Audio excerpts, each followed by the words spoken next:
Hello everyone, welcome to my channel code sorry with Mike. तो आज अपने leet code का 812 करेंगे। इजी मार्क्ड है, बट इसमें एक दो चीज़ ऐसी हैं जो आप सीख जाओगे अगर आपको नहीं पता होगा तो। ठीक है, इसीलिए इस पर वीडियो बनाया है मैंने। आज का मोटिवेशन क्या है, आई होप आप सभी लोग रेडी होगे। जो प्रॉमिस आप सभी लोगों ने किया था कि आप 3 मंथ्स के लिए कंसिस्टेंटली हार्ड वर्क करोगे। October is about to start as promised. Are you guys ready to work on your set goals for 3 months consistently? Yes और no, let me know in the comment section. ठीक है।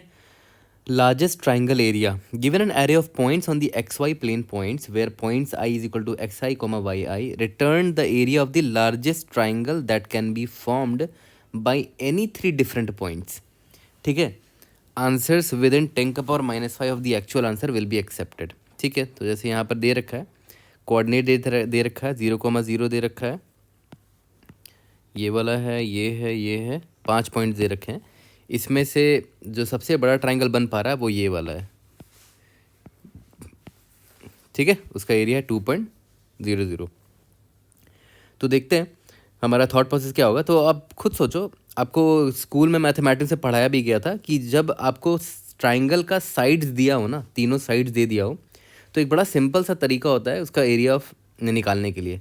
ठीक है, एक तो होता है कि मान लेते हैं अगर वो राइट एंगल ट्राइंगल है ना, उसका बेस और हाइपोटेनस आपको पता है, और इसका बेस पता है आपको, और इसका हाइट पता है, तो half into base into height एक फार्मूला होता है। बट यहाँ पर कोई गारंटी नहीं है कि राइट एंगल ट्राइंगल है। यहाँ पर आपको बस आपको वो दे दिया है, कोऑर्डिनेट्स दे दिया है सारे वर्टिसीज का। ठीक है, तो आप तीनों का साइड तो ज़रूर से निकाल सकते हो, है ना। मान लेते हैं एक ट्राइंगल है, इसका कोऑर्डिनेट x1 y1 है, x2 y2 x3 y3 है, तो इसका डिस्टेंस तो निकाल ही सकते हो दोनों कोऑर्डिनेट्स की मदद से। इसका भी डिस्टेंस निकाल सकते हो, इसका भी डिस्टेंस निकाल सकते हो। ठीक है, तो तीनों का साइड्स आपको दे रखा है, यानी कि आप निकाल सकते हो साइड, तो उसकी आराम से आप हीरोन्स फार्मूला की मदद से एरिया ऑफ ट्राइंगल निकाल सकते हो। You can simply find the area of triangle using the Heron's formula. और हीरोन्स फार्मूला पे बहुत सारे प्रॉब्लम्स हमने बनाए होंगे class, I think 10th 11th, कहीं ना कहीं आपने पढ़ा ही होगा इस फार्मूला को। ठीक है, तो देखते हैं ये क्या बताता था। ये फॉर्मूला ये बताता था कि अगर आपके पास एक ट्राइंगल है जिसका आपको साइड्स गिवन है, साइड्स नहीं भी गिवन है तो हो सकता है कोऑर्डिनेट दे दिया हो x1 y1, x2 y2, x3 y3। ठीक है, अगर आपको ऐसे साइड्स गिवन है तो अगर साइड्स नहीं गिवन है तो मैं निकाल लेता हूँ।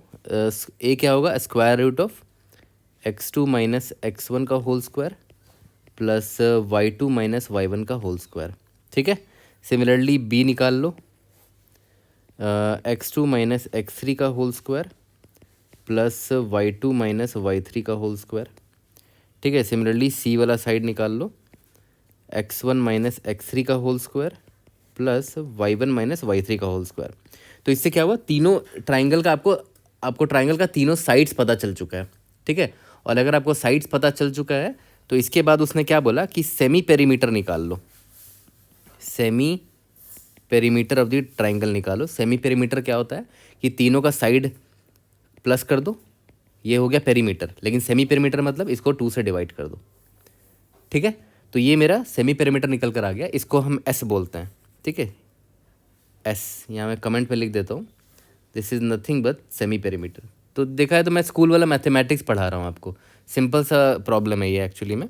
अब हेरॉन्स फॉर्मूला आता है पिक्चर में। हेरॉन्स फॉर्मूला क्या बोलता है, फ्लोट में आएगा आंसर, इसलिए मैंने डबल ले लिया। वैसे तो डबल हेरॉन नाम का एक वेरिएबल ले लो। इसका फॉर्मूला पता है क्या होता है, स्क्वायर रूट ऑफ जो आपका सेमी पेरीमीटर था ना S multiplied by S minus A multiplied by S minus B multiplied by S minus C. जो लोग भूल चुके होंगे उनको पक्का याद आ गया होगा कि ऐसा फार्मूला पे हमने कई सारे प्रॉब्लम सॉल्व किए हैं, क्लास 10th 11th 12th कहीं ना कहीं सॉल्व किया ही होगा। ठीक है, तो बस ये आपका एरिया हो गया आपके ट्राइंगल का। सिंपल था, है ना, as simple as that. Okay, अब यहाँ पर आपको प्रॉब्लम में कोऑर्डिनेट्स दे रखा है, तो आपको इस तरह ए बी और सी निकालना पड़ेगा, है ना। x1 माइनस x2 का whole square, y1 minus y2 का whole square and so on, इस तरह आपको निकालना पड़ेगा। तो C++ में क्या होता है, C++ के लिए यूज़र्स के लिए बस मैं बता देता हूँ कि अगर आपको ये निकालना हुआ ना तो चाहे तो आप ऐसे भी निकाल सकते हो, SQRT, और उसके अंदर आप x2 माइनस x1 का स्क्वायर लिख दो प्लस y2 माइनस y1 का स्क्वायर लिख दो। लेकिन C++ में क्या होता है, एक हाइपॉट नाम का एक यूटिलिटी फंक्शन होता है। आप डायरेक्टली इसमें लिख देना x2 माइनस x1 का स्क्वायर चाहिए और y2 माइनस y1 का स्क्वायर चाहिए और दोनों का सम चाहिए, ठीक है, और उसका ओवरऑल का स्क्वायर रूट चाहिए। तो हाइपॉट है ना, ये काम आपको करके दे देगा, ठीक है। इसका मतलब इसकी जगह आप सिंपली ये लिख सकते थे हाइपॉट, और यहाँ ब्रैकेट में बस इतना लिख दो x2 माइनस x1 लिख दो और y2 माइनस y1 लिख दो। बस इतना लिख दोगे, ये आपको ये पूरा करके दे देगा, square root of x2 minus x1 का whole square plus y2 minus y1 का होल स्क्वायर। सिमिलरली यहाँ पर जो इतना बड़ा लिखा है आपने, इसकी जगह आप ये लिख दो हाइपॉट, यहाँ पर दे दो x2 माइनस x3 ये वाला part, comma y2 minus y3। तो ये पूरा का पूरा आपको ये करके दे देगा। सिमिलरली इसके लिए आप लिख दो हाइपॉट x1 minus x3 y1 minus y3, ठीक है। यहाँ तक क्लियर है। तो आप बस एक सिंपल सा शॉर्टकट यूज़ कर सकते हो, और ये मैंने बताने के लिए ही बस ये वीडियो बनाया था कि C++ में एक ऐसा भी यूटिलिटी प्रेजेंट है, ठीक है। ओके, तो ये सिंपल सा फार्मूला था। अब मैं आपको एक और फार्मूला बता देता हूँ, मैं दोनों से कोड करके आपको दिखाऊंगा। ये तो हो गया हीरोन्स फार्मूला। एक और फार्मूला होता है शू लेस फार्मूला, ठीक है। जिन लोगों ने IIT JEE का प्रिपरेशन किया होगा उनको ज़रूर से पता होगा, क्योंकि स्कूल के सिलेबस में मेरे टाइम में ये नहीं था, ठीक है। तो देखो इसका भाई बहुत सिंपल सा फार्मूला होता है। ये बोलता है जो एरिया होता है ना is equal to 1/2, area of triangle is equal to 1/2 multiplied by absolute value of. अब देखो ध्यान देना यहाँ पर, एब्सोल्यूट वैल्यू ऑफ किसका, वो देखो याद करो ट्राइंगल में आपका क्या दिया रहता था, ये होता था x1 y1, ये होता था x2 y2, ये होता था x3 y3। तो देखो इस फॉर्मूला को याद कैसे करवाया जाता था वो मैं आपको बताता हूँ। सबसे पहले x1 लिख दो, ठीक है। x1 को मल्टीप्लाई कर दो, सॉरी x1 लिखना है, माय बैड, x1 लिख दो, इसको मल्टीप्लाई कर दो। ये अभी तो आपने x1 चुना ना, इसको चुना, x1 चुना, इसका और इसका y कोऑर्डिनेट का डिफरेंस यानी कि y2 माइनस y3, ठीक है। उसके बाद प्लस करो, अभी आपने x1 चुना था है ना, अब x2 चुनो, ठीक है। x2 चुना तो इसके अलावा जो ये और ये है उनका y कोऑर्डिनेट का डिफरेंस y1 माइनस y3। तो इस तरह मैंने भी याद किया था अपने टाइम पे। उसके बाद x3 चुन लो, अभी आपने क्या चुना, x3 चुना ना, इसको चुना, x3 को चुना, तो इसके अलावा जो दो कोऑर्डिनेट है ये दोनों, उनका y1 का कोऑर्डिनेट, उनका y कोऑर्डिनेट का डिफरेंस y1 माइनस y2, ठीक है। तो ये थोड़ा सिंपल है, मतलब हीरोन्स फार्मूला से ज़्यादा सिंपल फार्मूला है ये। तो ये आपका डायरेक्टली आपको क्या दे देगा, एरिया ऑफ ट्राइंगल, ठीक है। यहाँ पर आपको कोई सेमी पेरीमीटर निकालने की ज़रूरत नहीं है, कोई स्क्वायर रूट निकालने की ज़रूरत नहीं है, डायरेक्टली आपको कोऑर्डिनेट से ही आप एरिया निकाल सकते हो, ठीक है। तो मैं आपको कोड जब करूँगा तो दोनों फार्मूला करके दिखाऊंगा, आंसर आपका आ जाएगा, ठीक है। अब देखो प्रॉब्लम में दे रखा है कि आपको बहुत सारे कोऑर्डिनेट दे रखे हैं, आपको मैक्सिमम एरिया निकालना है, ठीक है। अब बहुत सारे कोऑर्डिनेट दे रखे हैं, मान लेते हैं x1 y1 दे रखा है, x2 y2 दे रखा है, x3 y3 दे रखा है, x4 y4 दे रखा है, x5 y5 x6 y6 and so on, बहुत सारे कोऑर्डिनेट दे रखे हैं। अब आपको मैक्सिमम ट्राइंगल चाहिए, तो अब आपको ये आप कोई तरीका है ही नहीं ये पता करने का कि किन 3 कोऑर्डिनेट्स को चुनकर जो ट्राइंगल बनेगा वो मैक्सिमम होगा, कोई तरीका नहीं है। तो बेस्ट तरीका क्या होगा कि आप सारे पॉसिबल ट्राइंगल को बनाकर देख लो। मान के चलते हैं आपने पहला कोऑर्डिनेट ये चुना, दूसरा कोऑर्डिनेट ये चुना, तीसरा कोऑर्डिनेट ये चुना, आपने देखा इसका एरिया क्या है। उसके बाद क्या हुआ, पहला कोऑर्डिनेट इसको चुना, दूसरा इसको चुना, फिर तीसरा इसको चुना, उसके बाद पहला चुना इसको, दूसरा इसको चुना, फिर चौथा इसको चुना एंड सो ऑन। उसके बाद पहला ये, दूसरा ये, तीसरा ये एंड सो ऑन। तो ऑब्वियस बात है 3 चुनने के लिए, 3 कोऑर्डिनेट्स चुनने के लिए आपको ट्रिपल फॉर लूप लिखना पड़ेगा, ठीक है। फॉर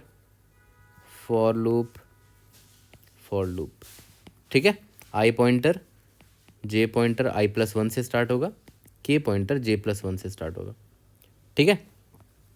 और ये क्या होगा, ये मेरा x1 y1 को रिप्रेजेंट करेगा, ये मेरा x2 y2 वाले को रिप्रेजेंट करेगा, ये मेरा x3 y3 वाले को रिप्रेजेंट करेगा। इसीलिए ट्रिपल फॉर लूप हमें यहाँ पर लिखना पड़ेगा, ठीक है। यहाँ तक क्लियर हो गया। तो यहाँ पर मैं अंदर क्या लिखूँगा, x1 इज इक्वल टू जो मेरा पॉइंट्स दे रखा है ith इंडेक्स, ये रहा ith इंडेक्स, उसका 0 में क्या होगा, x1 होगा, y1 क्या होगा, ith इंडेक्स वाले का फर्स्ट वाला y1 होगा। सिमिलरली x2 y2 क्या होगा, पॉइंट्स ऑफ जेथ इंडेक्स का जीरोथ इंडेक्स, पॉइंट्स ऑफ जेथ इंडेक्स का first index, similarly x3 y3। ठीक है, बस जब ये तीनों निकल गए उसके बाद हेरॉन्स फार्मूला लगा दो या तो शूलेस फार्मूला लगा दो। अब चलते हैं इसका कोड करते हैं, इसको फिनिश। तो चलो इसका कोड कर लेते हैं। सबसे पहले मैंने n इजिकल टू पॉइंट्स और साइज दे लिया और एक वेरिएबल ले लेते हैं डबल मैक्स एरिया, जिसमें मैं मैक्स एरिया स्टोर करके रखूँगा। ठीक है, स्टार्ट करते हैं। Triple for loop for int i is equal to 0, i is less than n, i plus plus, for int j is equal to i plus 1, j is less than n, j plus plus. Similarly for int k is equal to j plus 1, k is less than n, k plus plus। ठीक है, okay. सबसे पहले निकाल लेते हैं double x1 मेरा क्या होगा, पॉइंट्स ऑफ i का 0, डबल y1 मेरा क्या होगा, पॉइंट्स ऑफ i कॉमा 1। ठीक है, सिमिलरली x2 और y2 भी मैं निकाल लेता। तो देखो पॉइंट्स ऑफ j से मैंने x2 y2 निकाल लिया और पॉइंट्स ऑफ k से मैंने x3 और y3 निकाल लिया। ठीक है, अब इसके बाद क्या है, सबसे पहले सेमी पेरीमीटर निकालने से पहले मुझे साइड चाहिए होगा a b और c। तो a का याद है क्या मैंने बताया था, x1 square root of x2 minus x1 का होल स्क्वायर है ना, प्लस y2 माइनस y1 का होल स्क्वायर। मैंने बोला कि ये ना करने के बजाय आप डायरेक्टली इसको ऐसे भी लिख सकते हो, हाईपॉट। ठीक है, सिंपली लिख दो x2 माइनस x1 और y2 माइनस y1, ये आपको करके दे देगा वो पूरा काम। सिमिलरली जावा में भी आप यूज़ कर सकते हो, मैथ डॉट हाईपॉट ढूंढना, मिल जाएगा आपको जावा में। ठीक है, सिमिलरली ए तो निकाल लिया मैंने, सिमिलरली मैंने देखो बी और सी भी निकाल लिया है। ठीक है, हाईपॉट x2 minus x3, y2 minus y3, हाईपॉट x3 minus x1, y3 minus y1। Okay, तो ए बी और सी जब मिल गया है तो सेमी पैरामीटर निकाल लेते हैं, यानी कि A plus B plus C divided by 2। But यहाँ पर डबल से हम ट्रीट कर रहे हैं, तो प्रिसीशन के लिए क्या करेंगे, डिवाइडेड बाई 2 की जगह आप मल्टीप्लाइड बाई 0.5 भी कर सकते हो, क्योंकि 1/2 से मल्टीप्लाई करने का मतलब ये भी मतलब इसको 1/2 ऐसे भी तो लिख सकते थे, है ना, डिवाइडेड बाई 2 करने के लिए। इससे अच्छा मैंने इसको 0.5 से मल्टीप्लाई कर दिया। ठीक है, ओके, यहाँ तक तो सब समझ में आ रहा है। अब इसके बाद सिंपल जो मेरा एरिया निकलने वाला था हेरॉन्स फार्मूला से, एरिया या तो हेरॉन ही नाम दे देते हैं, Heron is equal to SQRT square root of S multiplied by S minus A multiplied by S minus B multiplied by S minus C. तो ये आपका निकल कर आ गया हेरॉन्स फार्मूला से एरिया। अब सिमिलरली यूज़ कर लेते हैं शूलेस फार्मूला भी, double shoelace is equal to 0.5 multiplied by 0.5 मतलब 1/2 से हमने डिवाइड किया है, एब्सोल्यूट वैल्यू ऑफ, पहले x1 को चुना और y2 माइनस y3 को सब ट्रैक करके उसमें मल्टीप्लाई कर दिया, प्लस x2 को चुना multiplied by y3 minus y1। ठीक है, प्लस x3 को चुना y1 माइनस y2 कर दिया। ठीक है, तो ये आपका निकल गया area using shoelace formula.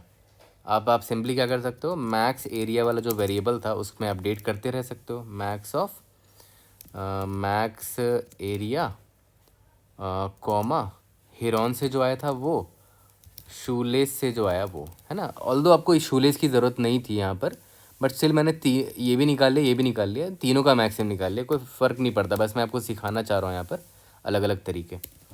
Return max area, time complexity O of n³ है, क्योंकि भाई 3 फॉर लूप लिखा है आपने, बाकी इसके अंदर आपने जो जो किया है सब कांस्टेंट ऑपरेशन है। ठीक है, इसको सबमिट करके देखते हैं, we should be able to pass all the test cases.